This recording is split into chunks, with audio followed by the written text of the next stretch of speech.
The American property market started its downfall toward the end of 2007 and continued to go down for 2 years. This represented a risk for the world economy as a whole.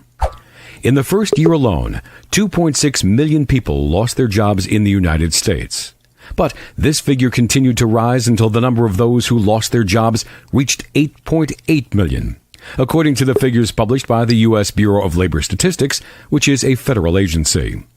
The great majority of those losses were among the people whose wages are 14 to 21 U.S. dollars per hour. When the economy had recovered in 2012, only 1/4 of those were back in employment.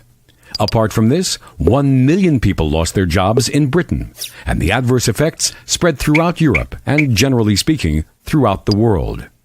Let us not dwell long on this, because everyone knows this tragedy. Some, however, wonder whether it was avoidable. The realistic answer is that it could not have happened under an Islamic system. But unfortunately, finance ministers and American economic professors did not hear of this, or they might have heard of it when it was already too late. Some may wonder, what is the relationship between prayer, fasting on the one hand, and mortgaging property assets on the other? What people do not know is that Islam has put in place certain economic principles that apply to all transactions. These could have prevented the collapse of the American property market. Explained simply, Islam prohibits dubious or organized securitization banking because usury is clearly forbidden according to the Quran. Believers, do not gorge yourselves on usury, doubling your money again and again. Likewise, Islam prohibits selling loans in return for loans. These two transactions were the underlying cause leading to nearly 9 million Americans losing their jobs in the 21st century. Was this a coincidence? Perhaps.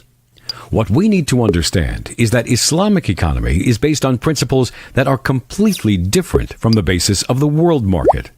The world money market is based on profit, while Islamic economy aims at ensuring and maintaining man's progress. Islam wants the economic system to complement the social and political systems in aiming at social progress. A basic principle is that of profit and loss sharing. This is very different from making borrowing an essential rule, particularly when rates of interest become too high, rendering full repayment impossible, and lead to the repossession of the borrower's home. Islamic economy is based on real exchange of money and goods, not on any virtual dealings or speculation that resells a commodity without being received by its first buyer. Thus, speculation may lead to the price rising very high, regardless of the real price in shops.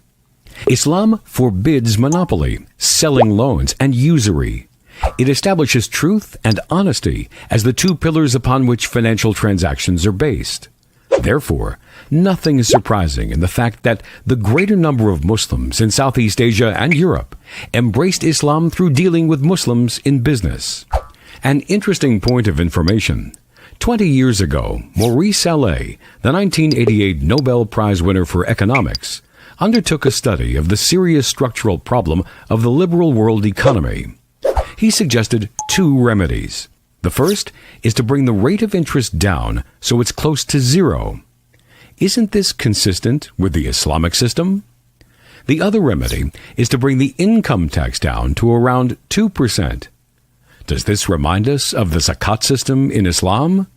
Food for thought.